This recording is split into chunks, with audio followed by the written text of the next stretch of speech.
Malapit na ang Pasko mga biyahero. Nagpaplano na ba kayo kung paano masusulit ang mahabang bakasyon? Alam nyo na mga biyahero. Hindi kailangan lahat ng bakasyon tuwing Christmas season ay matao at mahal. Samahan nyo kami ngayong gabi if you want to know what I mean.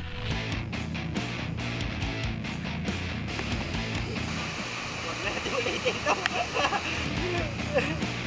Nakakayak sa ganda. Ang lamig. Ito ang lugar na maganda pero tahimik. Itong area na to ay the cave capital of Southern Leyte. Dito, di ka magugutom sa dami ng pagkain. Parang na-overshadow yata yung kakainin natin tonight sa napapanood nating footages ng ida-dive natin tomorrow morning. Anong tawag dito? Sabi mo, Suman! Suman! Mukha siya maruya. Pero hindi siya maruya. Pwede bang makita lahat ng yan sa isang lugar? Pwede!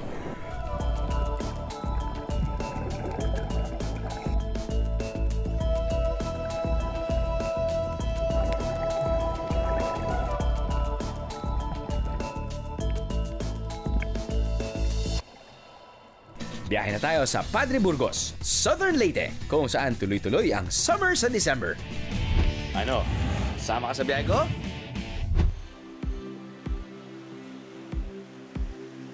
Tahimik na lugar. Malapulbos na buhangin. Wala tayo sa Boracay, biyaheros. We are enjoying the view of Southern Leyte. And when in Southern Leyte, Padre Burgos is the place to be para sa mga biyaherong gusto ng isang serene at relaxing getaway. Kung gusto niyong bumiyahe sa Southern Leyte, pupunta kayo sa Wanwanan Gorge, sa Cambaro Cave, dun sa Macrohon, sa diving dun sa Sugod Bay, at saka sa Limasawa, the First Mass. Galing ang pangalan ng bayan na to kay Padre Burgos, isa sa 3 paring martir na nakilala bilang Comburza. Hindi mo na kailangan magpakamartir at sumabay sa dami ng tao para lang makaranas ng ganitong bakasyon. Nabitin ka ba sa una nating activity? Well, subukan mo naman to. 10 kilometro mula sa bayan ng Padre Burgos, matatagpuan ang isang Marine Protected Area o MPA. Ito po yung MPA na tinatawag na Barangay Santa Cruz, Mulupulo, Macrohon Park Protected Area po. Walang entrance fee dito sa area. Dito sa fish feeding area, meron po tayong entrance na 20 pesos yung adult, 10 yung mga child. Dito nyo makikita po yung mga conservation namin sa fish observatory namin, sa mga mahilig, sa mga adventure po. Ang kanilang fish feeding activity ang binabalik-balikan dito.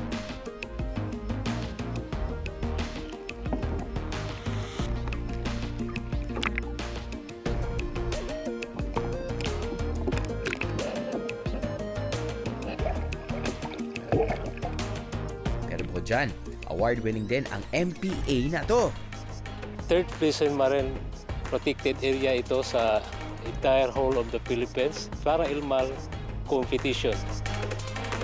Kahanga-hanga naman talaga ang mga ganitong lugar na pilit pinangangalagaan ng kanilang yamang dagat. Yan ang mga Bia Hero.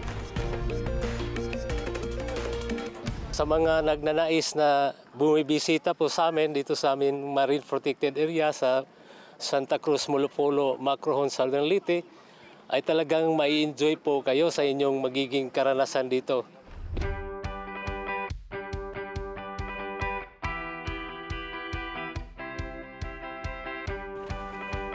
Kilala ang Southern Leyte bilang isang undiscovered diving frontier.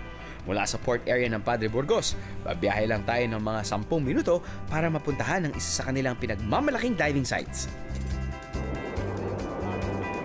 Dito raw sa Santa Sofia, madalas makita ang mga pawikan. Pero relax lang muna, biyaheros. Kailangan natin ng konting briefing dahil protected area to. Hindi ko na kayo bibitinin. Kaya, when there's water, this is what we do.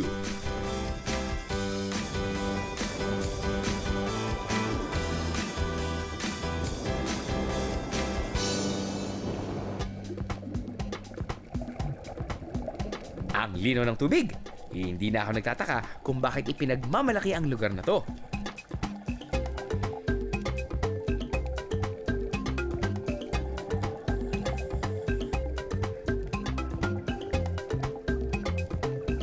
Bukod sa corals na buhay, marami pa akong nakabonding na sea creatures.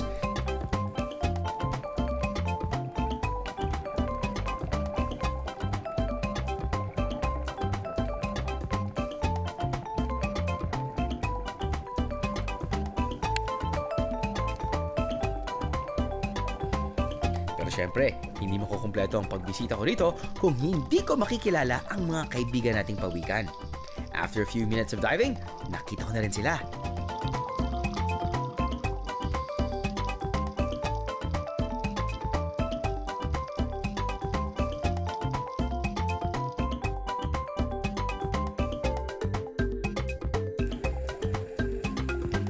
Wow, speechless. Just another one of those you love my job moments.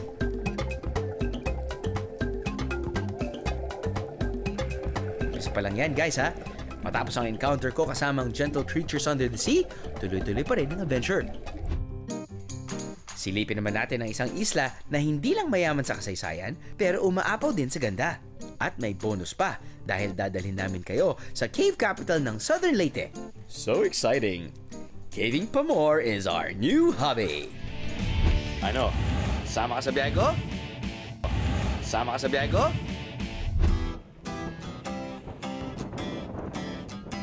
Isang rising tourist attraction ng Southern Leyte. Dito, maraming activities ang pwedeng pagpilian ng bawat biyahero.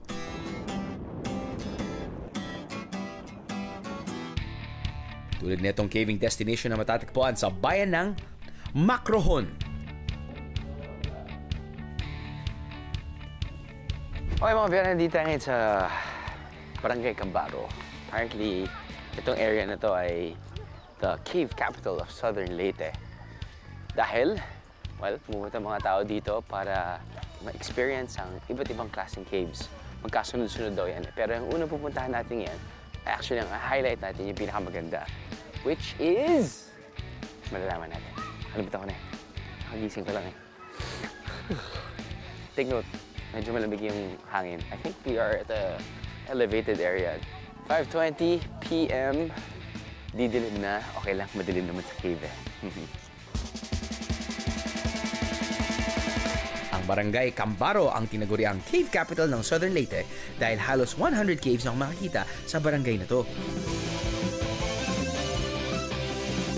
Malamig po ba talaga dito, kuya? Malamig talaga, lalo na paggabi. Oo. Para tiyak na ligtas ang ating exploration, kailangan mag-briefing muna ang lahat ng bumibisita dito. Here we go! Simulan na natin ang short trek papunta sa Tabunan Cave. Madali lang ang pagpunta sa kuwemong to. Medyo maputik lang noong pumunta kami dahil kakatila lang ng ulan. Kaya I suggest na magsuot kayo ng proper footwear para handa sa anumang senaryo. Huwag mag-alala kung hindi sanay sa ganitong lakaran. May mga guide na naka-standby para tumulong sa inyo.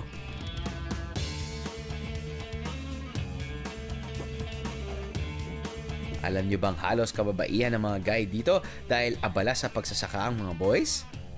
Stig! Rock on, ladies!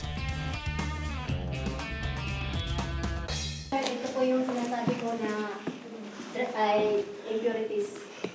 Yung may mga mancha siya, nalagyan ko siya sa dried leaves or yung sa balat ng nyog ay boko or nyog.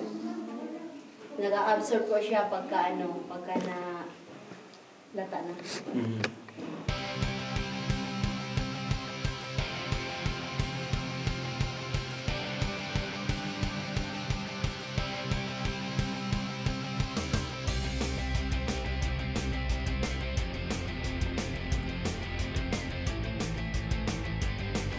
So ito naman po yung sinabi ko na cortina. Pagka dreperes, isang metros na yung haba niya, tinatawag na po namin ng cortina. Yung mga turista namin, dyan sa gitna, tapos mag-pipicture sila. Kailan po nagbubukas ang kortina? Okay lang, kuya. Huwag yun ako pansinin mo.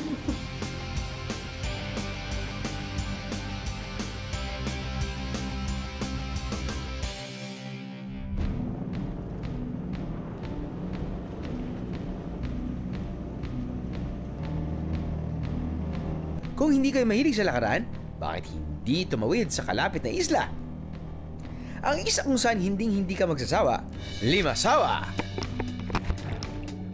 Pero bago natin libutin ang isla, snorkeling muna tayo mga biyero.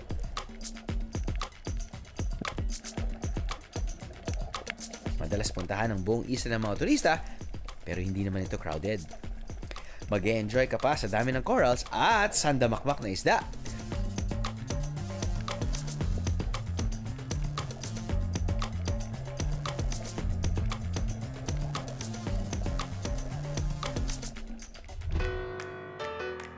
Mula sa isang underwater adventure, kasaysayan 101 muna tayo guys.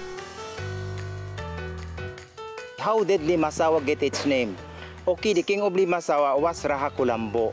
Then Rahakulambo has 5 wives. Alam niyo ba na noong naglalayag si Ferdinand Magellan para maghanap ng spices sa Asia, ay napadpad siya dito sa isla ng Limasawa? Sinasabing March 13, 1521 nang unang nagmisa sa isla ng Limasawa ang grupo ni Magellan. Ito na ang naging simula ng paglaganap ng Kristyanismo sa Pilipinas. Makikita natin ang ating natural shrine dito jud ang first mass. Then second, the cross was erected top of the mountain then overlooking the sea. We can see the Trevig Island, Camiguin, Bohol and Leyte.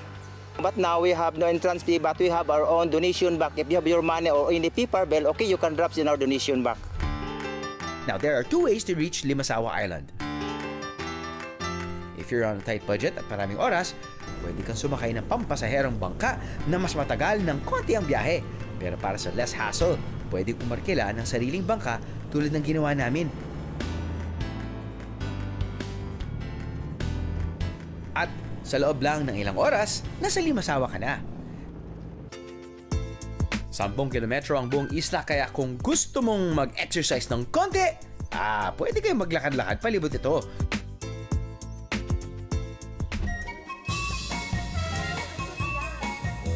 Bukod sa kanilang natural and historical spots, isa pa sa dinarayo sa Limasawa ang kanilang pagkain. Pasalubong shopping time, biheros!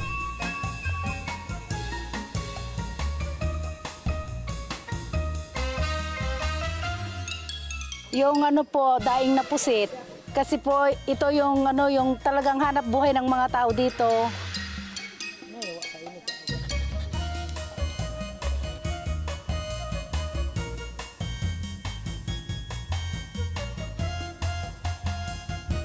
Nakakarating po sa iba't ibang mga lugar gaya ng sa Samar, sa Manila, sa Davao. Pinapasalubong galing sa ibang bansa, papuntang Kuwait, Dubai. Nakakarating na po yung pusit doon, yung daing namin galing sa Limasawa. Kung saan pasalubong lang din naman ang mga pag-uusapan. Magpapahuli ba naman ang aking cameraman na si Ray? Ano naman yung kinakain mo, bro? Uy, meron. May merienda pa rito. Paano ba kinakain? Parang kamote, no? Tawag pala nito, kulot. Kulo. Ako pala yung kulot. Kulo. Sarap, ha?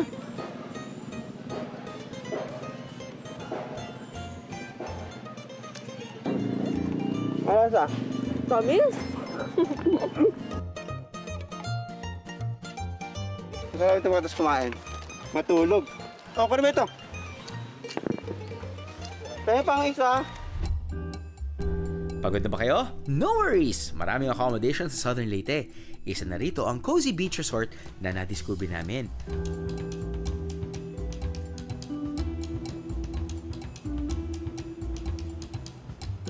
Alam mo, dito sa Sogod Bay Scuba Resort, ilan lang yung kwarto nila actually eh. Maliit na resort. Actually, isip ko nga boutique resort siya eh.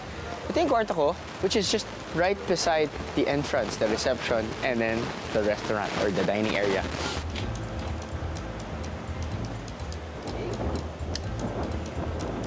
Right. Ganda. Ganda. Ganda. Kaya alam na, ginamit ko na to, use and abuse room. I guess, nung gabi, pagpasok namin dito, parang, uy, ang sarap ng hangin. Sana it will last, you know, till the morning. But apparently, amihan na eh. So hanggang ano to siguro? Hanggang mga December, January. So maganda rin yung, para sa akin maganda yung gantong season para pumunta dito dahil mahangin na mahangin. Kung ayaw mabutas ang bulsa, don't worry, meron din mga backpacker lodge na makikita dito. Tulad na lang ng hotel na to. Ayos ba? Anyway, back to the room. So, this is only 2,400 pesos. Breakfast na yun, tapos na meron kang malaking kama at may isang balita kama.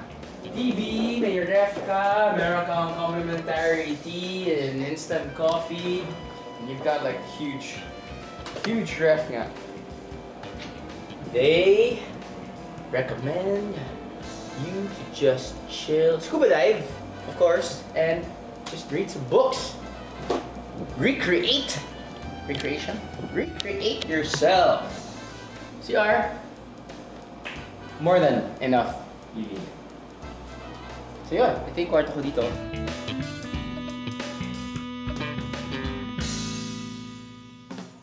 Bukod sa cozy room ng hotel, meron din silang restaurant.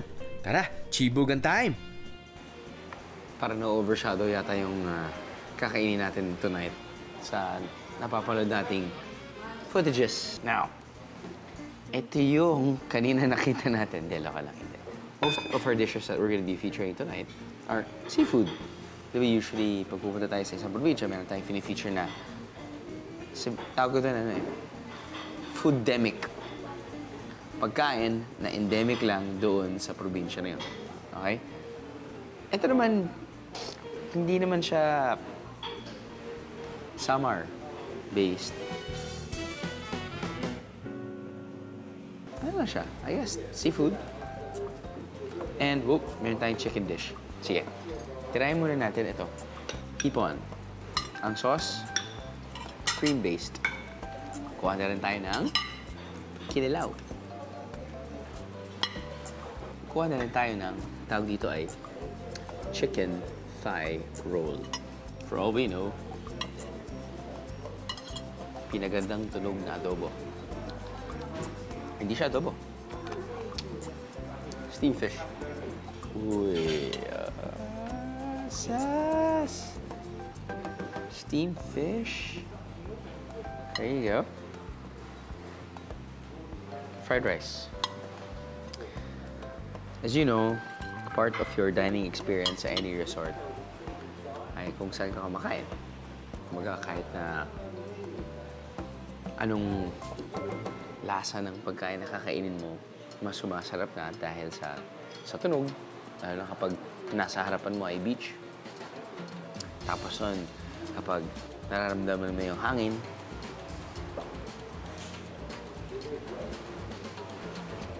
kaya sumasarap yung pagkain din. Gets mo?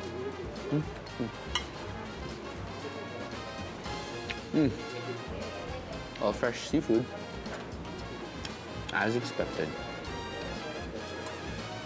Kain na tayo. Kain na tayo. Hindi pa nga ako Hindi ba ako tapos? Hindi na nga. Alam ko to. Ito yung paborito ginagawa ng aking asawa. Condensed milk. Graham crackers. Mangga. One of the easiest dessert to make. Pagkatapos mo gawin, lagay mo lang sa ref.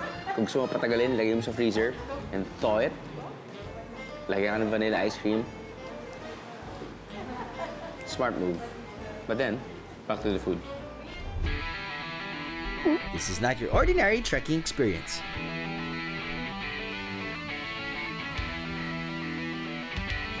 Get ready for a heart-pumping activity. Huwag magpapalit dito sa aming Southern Leyte adventure. Our exploration continues.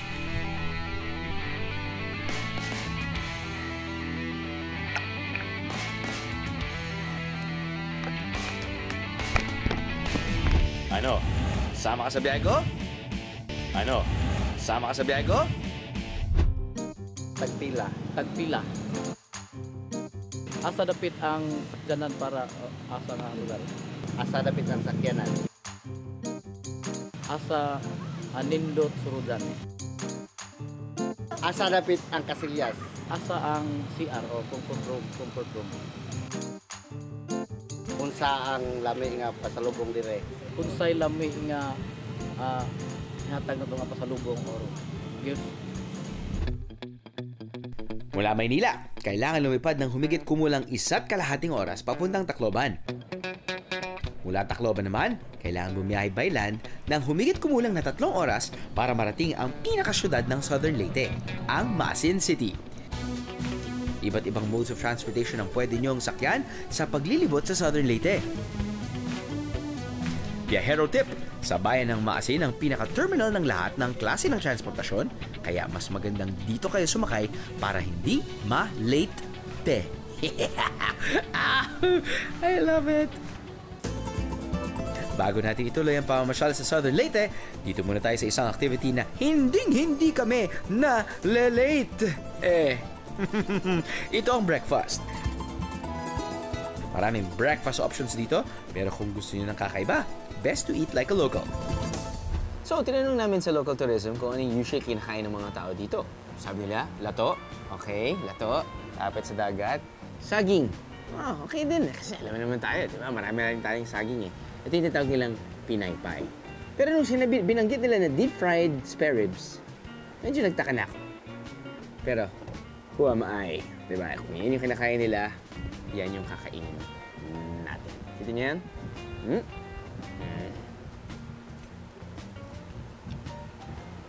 Kahit hindi nila kinakain to, kakainin ko pa rin. Ito yung kahit pa paano kakaiba. I know, mukha siya maruya. Pero hindi siya maruya. Saging din siya. Yan ang konting butter, flour, deep fry, tapos binudburan ng asukal. Maruya. Yes? Pero tinawag dito, Pinay Pie. Bakit? Dahil slim nice, yung saging tapos ng ginawang pamaypay. Kanya-kanyang trip lang yan. Ito yung masarap na merienda. Meron pa, bukod sa sitaw.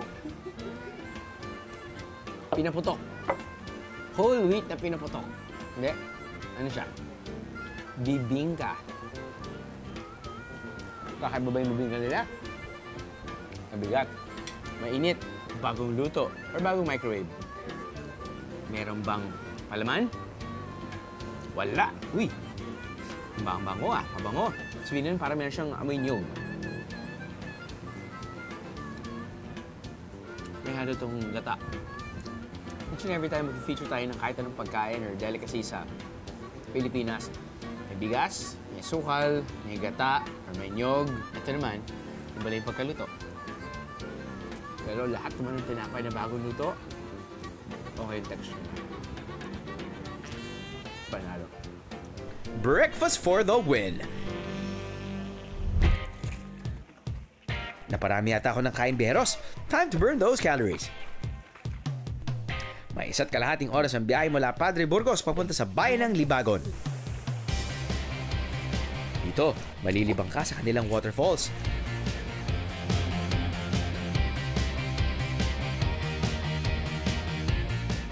Gano'ng kalayo po ito, kuya?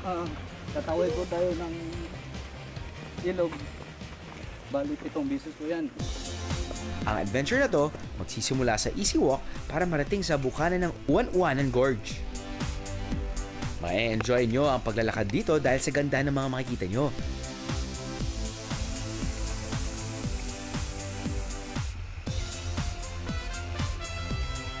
Sa inyong paglalakad, kailangan nyo tawirin ang Mabanha River. Dito, unti-unti nyo nang mararamdaman ang struggle ng paglalakad, paakyat. May mga parte ng ilog na mababaw, pero may mga ibang parte na matataas at malakas ang agos ng tubig.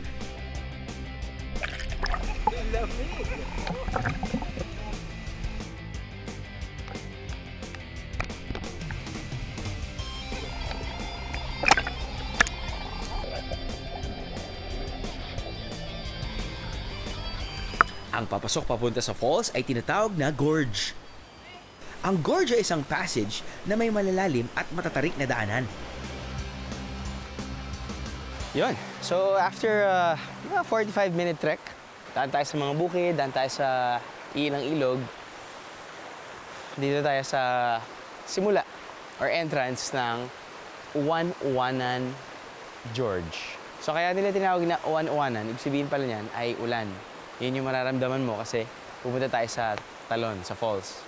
But usually, kapag malapit tayo sa falls, tas lalo na kapag malakas yung agos or pagbagsak ng tubig, parang kala mo umuulan. Kaya tinawag na Uwan-Uwan. Let's go! Sa bungad pa lang papasok sa Uwan-Uwanan Gorge, mamamangha na kayo sa ganda ng lugar. Ngunit hindi lang ito ang inyong mararamdaman. Unti-unti na ring bibilis ang tibok ng inyong puso dahil lumilevel up ang inyong mga dadaanan.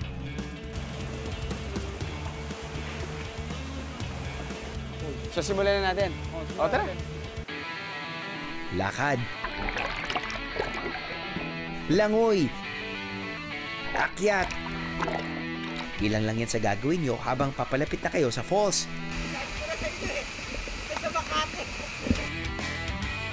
Ingat-ingat lang mga biyahero dahil medyo malalaki at madudulas ang batong dadaanan nyo rito.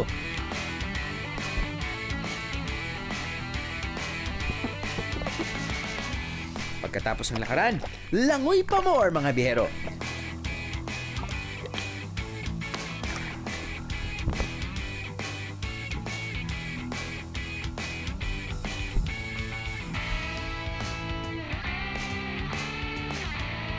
Huwag mag-alala mga biyahero. Trained ang mga tour guide dito kaya wala na kayong gagawin kung hindi mag-enjoy. Trust is key, guys. Makalipas ang isang oras, mararating nyo na ang unang spider web na inyong aakyatin.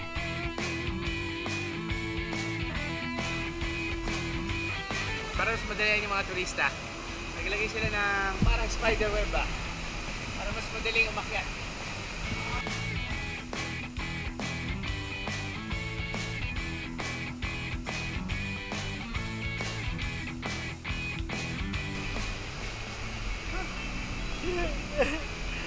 Nakakayak sa ganda! May tumama lang talaga sa loob. Pero pagkatapos ay swim pa more!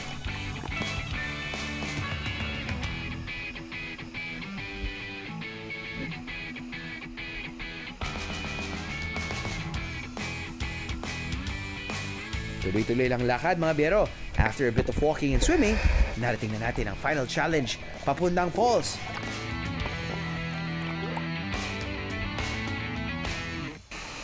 Kailangan tayo magsuot ng guantes dahil akit tayo gamit ang lubid. Para hindi masyado masakit sa kamay.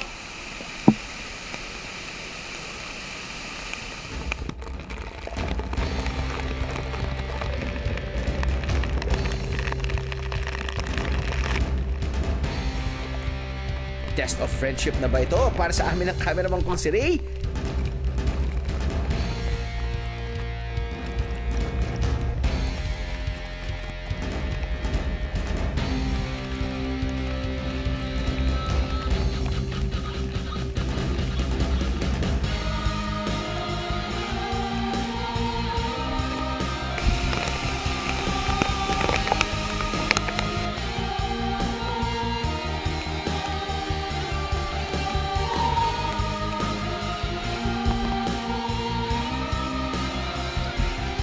Pero pagkatapos ng hirap,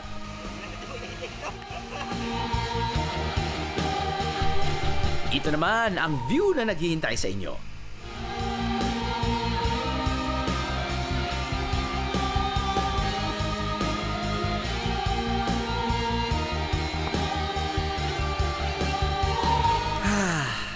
Lovely. I feel so blessed.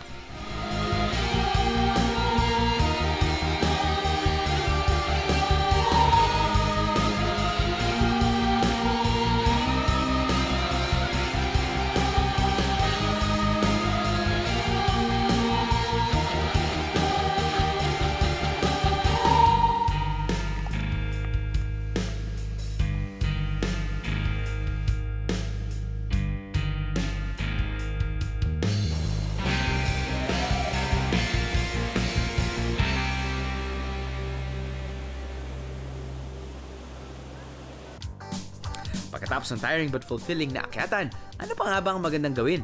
Eh di lumamoon! I-boodle fight na yan! Laban na to. Boodle fight. Game? Game. Kaon tayo kaya. Tandaan lang na kailangan mag-advance order para mabigyan ng sapat na oras maghanda ang mga taga-barangay. So usually, mga turista pag pupunta dito, may dala-dala silang baon. Which is actually advisable. Pero, pwede nyo naman sa barangay, may package deal na bukod sa pag-guide sa inyo at bukod sa pagbayad nyo ng entrance fee, pwede na sila maghanda ng inyong makakain. Katulad nito, Boodle Fight. Tama? Tama. Good eats plus great adventure equals one happy biyahero.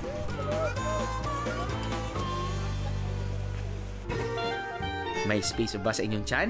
Well, pababaunan ko kayo ng iba't ibang kakanin. How about this one? Meet my new friend Beatrice. This one? Okay, okay. This one you taste first and then I taste, okay? Okay, good. Deal? Deal. Okay. Ano to? Kakaibang mangga? Ano? Sama ka sa biyahe ko? Ano? Sama ka sa biyahe ko?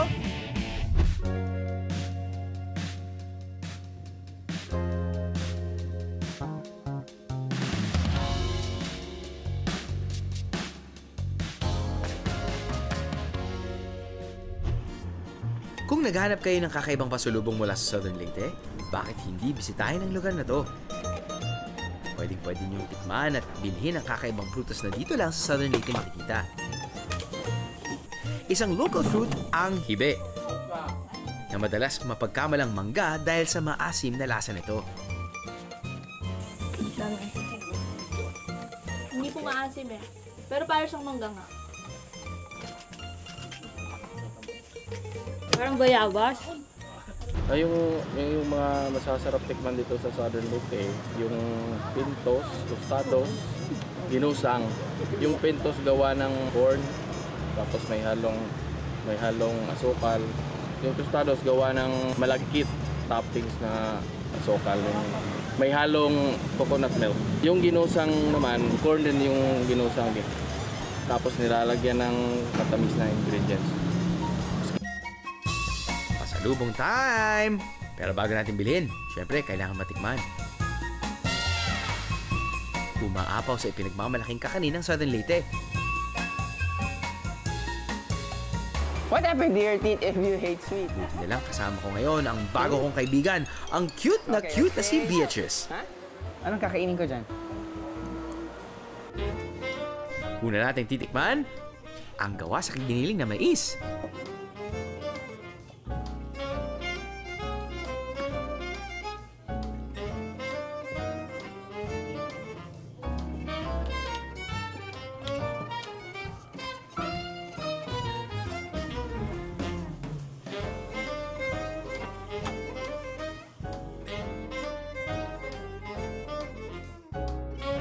How about we taste cold burger patties? Okay. Wow! Okay. Taste. I don't like it. Okay. I taste test first, okay? Okay. It's not sweet, so you might like it. I don't like, I said. No, you try lang. I hate patties. Okay, you hate patties? Okay. I hate cold. You hate cold. Next, on our menu, tostados. Gawa ito sa malagkit na kanin at asukal, similar to our version of biko.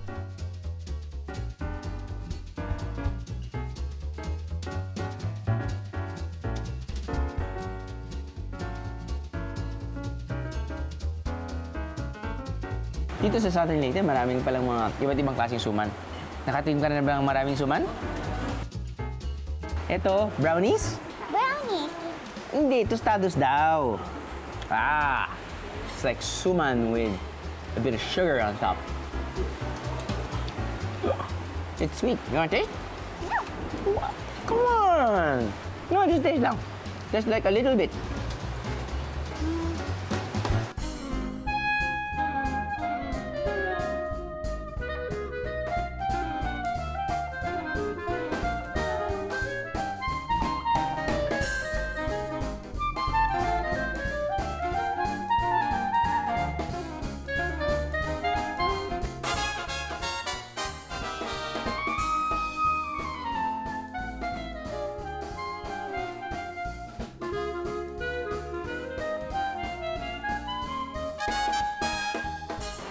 Anong tawag dito? Sabi mo, suman. Suman. Suman! Tama, tama. Suman, suman. Suman, medyo matigas siyang suman na to. Uy, matigas nga. Aren't it? No? Ito yung tawag na? Hindi suman. Pintos, tama naman eh. Isa siyang klaseng suman. Pintos. How about this one? This one? Okay, okay. This one you taste first and then I taste, okay? Okay. Okay, good. Deal? Deal. Deal. Okay. Okay. It's colorful. Not. Just kidding. Oh! Okay, you bite first.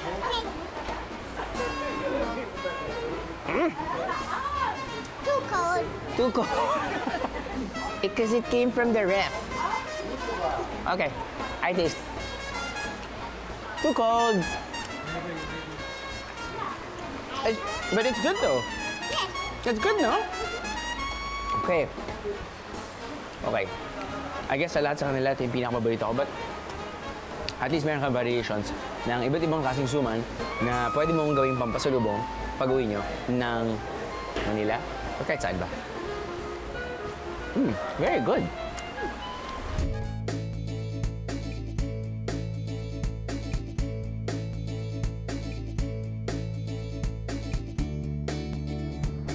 Panahon ng pagmamahalan at kasiyahan ang Kapaskuhan. It's also the season to spend more time with your family. At ano pa nga ba ang magandang gawin kundi magbakasyon?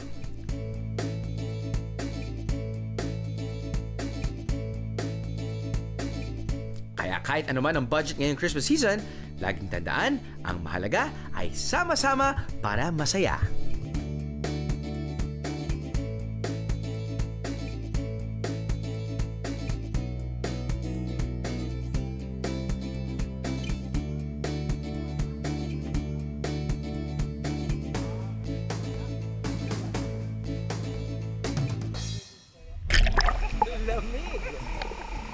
Yan yung kakainin natin. Kita niyo yan?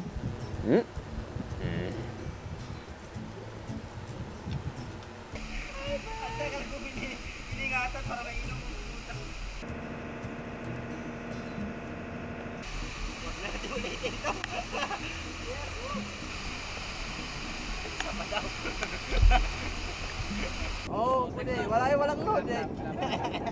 Tapos yung mga snorkeler. Hindi pala tayo akyat. Yes.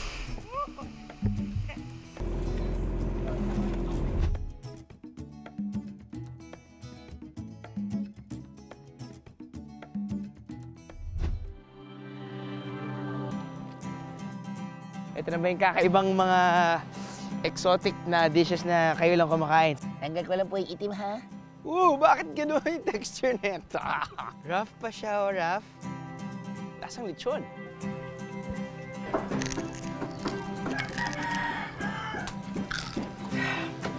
Filipino lechon.